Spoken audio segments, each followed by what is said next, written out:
عرب کے اندر سال کے بعد عورتوں کا ایک میلہ لگتا تھا خانہ کعبہ کے پاس، صرف عورتیں اکٹھی ہوتی تھی، میلہ لگا ہوا تھا۔ ایک تورات جاننے والا یہودی عالم بھی آیا ہوا تھا، وہ بیویوں کے مجمع پہ نظر ڈال کے کہنے لگا، بیویوں مرد کا کام تو کوئی نہیں عورتوں کے مجمع میں بات کرنا، لیکن میں تمہیں ایک پیغام دینے لگا ہوں، اللہ کے آخری رسول جو مکے میں پیدا ہونے والے ہیں ان کے آنے کا وقت قریب آ گیا ہے۔ وہ بیوی بڑی خوش نصیب ہوگی جنہیں ان کی رفاقت ملے گی۔ عورتوں نے جب دیکھا کہ مرد آ گیا عورتوں کے میلے میں تو انہوں نے ڈانٹا جھڑکا، کہا چل اٹھا اپنی کتابیں اور نکل جا۔ حضرت ختیجہ کہتی ہیں باقیوں نے ڈانٹا پر میں نے بات پلے سے باندھ لی، میں نے پلے سے باندھ لی اور میں انتظار کرنے لگی کہ اللہ کرے وہ نصیب میرے ہی ہو، اللہ کرے مقدر میرا ہی کھلے۔ آپ فرماتی میں تسبیح پڑھتی، درود پڑھتی، میں اس زمانے میں جو اللہ کا ذکر جس طرح ہوتا تھا وہ میں شروع کرتی، اور جب فارغ ہوتی تو میں التجا کرتی کہ اللہ میرے نصیبے کھول دے۔ کہتی ہیں آہستہ آہستہ آہستہ آہستہ میں حضور کی تعریف سننے لگی، آہستہ آہستہ تعریف سننے لگی۔ نبی پاک صادق ہیں، امین ہیں، سچے ہیں، دیانتدار ہیں، اس برے اور میلے معاشرے میں بھی وہ سب سے اعلیٰ بھی ہیں اور سب سے اجلے بھی ہیں، وہ سب سے پاکیزہ ہیں۔ میں سننے لگی تعارف، آہستہ آہستہ میں ان کی گرویدہ ہونے لگی۔ ادھر نبی پاک صلی اللہ علیہ وسلم اپنے چچا جناب ابو طالب کے پاس رہتے تھے، قحط آ گیا، حالات بگڑ گئے۔ حضور سید عالم صلی اللہ تعالی علیہ وسلم سے چچا کہنے لگے بیٹے اگر مال تجارت لے کے شام جاؤ تو بڑا نفع کماؤ گے، ہمیں ضرورت بھی ہے، اور اگر ہو سکے تو ختیجہ کا مال لے کے جاؤ۔ اور نبی پاک نے کہا چچا میں نہیں کہوں گا کسی سے جا کے، میں نہیں کہتا کسی سے جا کے، جو میرے نصیب میں ہوگا میرا رب خود عطا فرمائے گا، میں نہیں کہوں گا۔ مصطفیٰ نے تو نہیں کہا۔ حضرت ختیجہ رضی اللہ تعالیٰ عنہ کہتی ہے میں نے خود اپنی خادمہ کو بھیجا،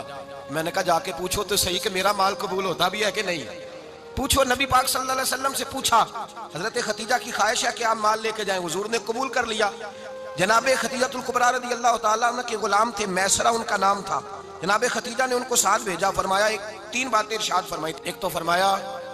سارا رستہ غور سے دیکھنا میرے نبی کے ساتھ کیا معاملات درپیش ہوتے ہیں، ابھی اعلان نبوت نہیں کیا، فرمایا ذرا غور کرنا، میرے مصطفیٰ کا مطالعہ کرنا اور مجھے واپس آ کے سبق سنانا، وہ جو تم نے چہرہ بددعا کی تلاوت کی ہو ذرا مجھے واپس آ کے سنانا، جنہاں نے دل پر جانی ڈٹھا ہو اکھیاں ہی تک لیاں، تو ملے ہوں تے ساجن ملیا ہوں ناساں لگ پئیاں، ذرا جا کے نا تلاوت کرنا اور مجھے اور دوسرا فرمایا تم میرے غلام ہو تو مصطفیٰ کے بھی غلام بن کے رہنا، میں سنتی ہوں کہ کردار کے، افکار کے، نظریات کی عظمت کے بلند و بالا، وہ جیسے کہیں ویسے کرنا۔ اور تیسری حضرت ختیجہ نے نصیحت فرمائی، فرمایا محمد ابن عبداللہ صلی اللہ علیہ وسلم کی رائے سے اختلاف نہ کرنا، یہ چلتے ہوئے معاہدہ کیا، جو وہ کہہ دے سو کر جانا۔ غلام کہتے ہیں میں ساتھ گیا، باتیں میں نے سن لی، لیکن جب سفر شروع ہوا نا ابھی چند منزلیں طے ہوئی تھی، میں نے کہا ختیجہ آپ نے کیا نصیحت کرنی تھی، ان کے ساتھ جو رہے گا وہ ان کا غلام ہی بن جائے گا، ان کے ساتھ جو رہے گا تو اجے میرا محبوب نہیں ڈٹھا جن ویکھ کے چند شرماوے، جے رکھے ہاتھ پھلاں وچ ہاتھ نال پھلاں رل جاوے تے ادھی راتی چند چڑھ جاندے جدوں جلوہ فرماوے۔ فرمایا جو بھی ساتھ رہتا غلام ہو جاتا۔ میسرہ کہتے میں گیا، تجارت شروع ہوئی، کہتے ہیں نبی پاک صلی اللہ علیہ وسلم جب منڈی میں پہنچے تو لوگ قسمیں اٹھا اٹھا کے مال بیچ رہے تھے۔ اللہ کے محبوب جب گئے نا تجارت کرنے تو ایک آدمی کہنے لگا چلو معاذ اللہ بتوں کے نام تھے لات و منات، کہنے لگا لات کی، عزا کی، منات کی قسم اٹھاؤ، تو نبی پاک فرمانے لگے ان کی قسم اٹھاؤں جن کا میں نام لینا بھی پسند نہیں کرتا، ابھی اعلان نبوت نہیں کیا، اور فرمایا ویسے بھی میں قسم دے کے مال نہیں بیچتا، خریدنا ہے تو خریدو، نہیں خریدنا تو نہ خریدو۔ کہتے ہیں لوگ قسمیں اٹھا اٹھا کے پیچھے جاتے تھے، پر میرے نبی جس سے رخ پھیرتے تھے وہ نبی پاک کے پیچھے ہو جاتا تھا، متے کئی گنا زیادہ نفع کمایا۔ ہم رستے میں تھے، حضور ایک درخت کے نیچے آرام کرنے لگے، ایک عیسائی راہب غار میں بیٹھا تھا، نکل کے آ گیا، مجھ سے کہنے لگا مجھے وہ جانتا تھا، میں سرا یہ کس کو ساتھ لائے، یہ کون ہے؟ میں نے کہا اہل قریش کے ایک معزز آدمی ہے۔ کہنے لگے یار جس درخت کے نیچے یہ لیٹے ہوئے ہیں یہاں عام آدمی نہیں لیٹ سکتا، یہاں وہی لیٹے گا جو اللہ کا سچا رسول ہوگا، یہاں دوسرا کوئی لیٹ ہی نہیں سکا، یہ رسول ہے، ان کا خیال رکھنا، خیال رکھنا، کاش میں اس وقت تک زندہ رہوں جب یہ نبوت کا اعلان کریں۔ میسرہ کہتے ہیں میں غلام ہو گیا، نبی پاک صلی اللہ علیہ وسلم کی ادائیں مجھے بھانے لگیں، جب واپسی پہ نکلے تو گرمی بڑی شدید تھی، فرماتے ہیں جب دھوپ تیز ہوتی تو بادل کا سایہ آ کے حضور پہ سایہ کر دیتا، بادل کا ٹکڑا نبی پاک پہ، اللہ جانے کہاں بیٹھ کے لوگوں نے کتابیں پڑھی ہیں جو کہتے ہیں 40 سال کے بعد نبی بنے تھے، پتہ نہیں کہاں بیٹھ کے کتابیں پڑھی ہیں، ہم نے تو جو سیرت پڑھی ہے وہ بتاتی ہے کہ تیری حیات پاک کا ہر لمحہ پیغمبر لگے، ہر لمحہ پیغمبر لگے۔ یہاں تو وہ لوگ جو کئی سال پہلے 20 اور 25 سال پہلے حضور سید عالم صلی اللہ علیہ وسلم کی رفاقت میں رہے وہ اعلان کر، لوگ پتہ نہیں کہاں بیٹھ کے کتابیں پڑھتے ہیں، کہاں بیٹھ کے۔ میرے نبی پاک سے صحابہ نے پوچھا حضور آپ کب نبی تھے؟ فرمایا ابھی آدم کی مٹی گوندی جا رہی تھی، ابھی آدم کی مٹی گوندی جا رہی تھی، میں تب بھی اللہ کا رسول تھا۔ میرے بھائی نبی رحمت سید عالم صلی اللہ علیہ وسلم کے غلام حضرت خدیجہ کے غلام کہتے ہیں واپس آیا، اور پہلے بھی کئی دفعہ حضرت خدیجہ کا مال گیا تھا، بڑے نفع آئے تھے، پر جو نفع اس سال آیا وہ پہلے کبھی نہیں آیا تھا۔ کہتے ہیں مجھ سے حضرت خدیجہ کی سہیلی بھی بیٹھی تھی، میں بھی آ گیا، اور جناب خدیجہ کی سہیلی کہنے لگی چل مال کے بارے میں کچھ بتا کتنا بکا؟ میں نے کہا مال چھوڑو مصطفیٰ کی سنو۔ اور پھر کہتی چلو ٹھیک ہے، بادل سایہ کرتا تھا، چلو ٹھیک ہے، تم سے راہب نے پوچھا تھا یہ صحیح ہے، انہوں نے تیری سارے راستے بڑی خدمت کی، تیرا بڑا خیال رکھا، پر یہ بھی بتا تجارت کیسے ہوئی؟ تو میں سرا کہنے لگا زندگی میں نے بھی ساری گزار دی ہے، پر اس رسول کے ساتھ 4 دن ہی گزارے ہیں،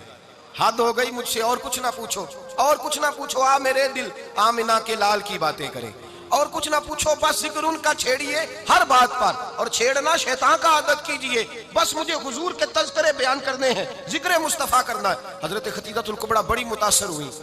کہتی ہیں مجھے درجنوں لوگوں نے پیغام میں نکاح دیا تھا، پر میں نے سنی نہیں تھی، میں نے نفیسہ کے ہاتھ پیغام بھیجا،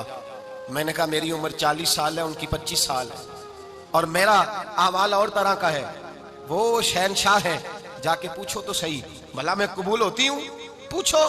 نفیسہ کہتی ہیں میں آئی تو وہ خاتون جن کے لیے لوگ بڑے بڑے قریش پیغام دیتے تھے، پیغام لے کے آئی، تو رسول پاک نے عجیب رنگ بیان کیا اپنی سیرت کا۔ جب میں پہنچی میں نے کہا خدیجہ نکاح کرنا چاہتی ہیں؟ نفیسہ کہتی ہے میرا خیال تھا کہ کوئی اور ہوتا تو کرسی سے اٹھ کھڑا ہوگا، فوراً کہے گا اچھا جلدی کرو بات کرو۔ جب میں نے آ کے کہا نا حضور خدیجہ نکاح کرنا چاہتی ہے، تو نبی پاک نے میری طرف دیکھا، فرمایا وہ کہتی ہے کہ تم کہتی ہو؟ کہا وہ کہتی ہیں، تو حضور نے فرمایا ٹھہر جاؤ میں اپنے چچا سے پوچھ کے بتاؤں گا، میں مشورہ کروں گا، میں پوچھ کے بتاؤں گا۔ آج بچوں کو کچھ سبق بڑے یاد ہیں، کہتے ہیں پسند کی شادی کرنا حضرت صاحب ناجائز ہے، پسند کی شادی کرنا کوئی ناجائز ہے؟ اور میں نے کہا بھائی صرف ایک ہی جائز چیز رہ گئی اور کوئی شے جائز نہیں، یہ ایک ہی جائز چیز ہے جس کا فتویٰ سارے نوجوان پوچھتے پھرتے ہیں، سارے رانجے بنے پھرتے ہیں، مجنوں بنے پھرتے ہیں، سارے مئی وال ہو گئے، اللہ پاک کو ہدایت کی توفیق عطا فرمائے، سارے اس بری لت کا شکار ہو گئے۔ اور بھائی نبی پاک سوائے خدا کے کسی کے پابند نہیں، لیکن میرے مصطفیٰ نے اپنی امت کو یہ دس دیا ہے کہ جو بڑوں کے شفقت کے سائے میں چلتا ہے اللہ اس کی مدد فرمایا کرتا ہے۔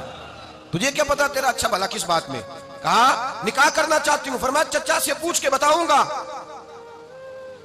خدیجہ رضی اللہ تعالیٰ عنہ کہتی ہیں انہوں نے پوچھا، جناب ابو طالب کہنے لگے یہ تو خوش قسمتی ہے کہ ہمیں ایسی بہو مل جائے جس کے کردار میں، افکار میں، نظریات میں اتنی نفاست ہو۔ مصطفیٰ کریم کے ساتھ نکاح ہوا، قربان جائیں۔ حضرت خدیجہ الکبریٰ کی شادی ہوئی تو بھائی بڑا مشکل ہوتا ہے، بڑا مشکل ہوتا ہے اپنے آپ کو ڈھالنا، لیکن جناب خدیجہ کی زندگی اٹھا کے دیکھو، میں یہ نہیں کہہ سکتا وہ کروڑ پتی تھی، ارب خرب کی میں بات ہی نہیں کر سکتا، اور 20 نوکرانیاں تھیں ان کے پاس، درجنوں ان کے پاس غلام تھے، لیکن جب رسول اللہ کے دروازہ نور پہ آئی ہیں، انہوں نے میرے نبی کے گھر میں جھاڑو بھی دیا ہے، انہوں نے حضور کے کپڑے بھی دھوئے ہیں، انہوں نے رسول اللہ کے لیے اپنے ہاتھوں سے کھانا بنایا، انہوں نے دیکھا کہ نبی پاک صلی اللہ علیہ وسلم کو دولتوں سے، تجارتوں سے، سرمایے سے پیار نہیں، جتنی دولت تھی شام کو لا کے قدموں میں رکھ دی، کہا محبوبہ جب میں تیری ہوں تو میری ہر شے ہی آپ کی ہے۔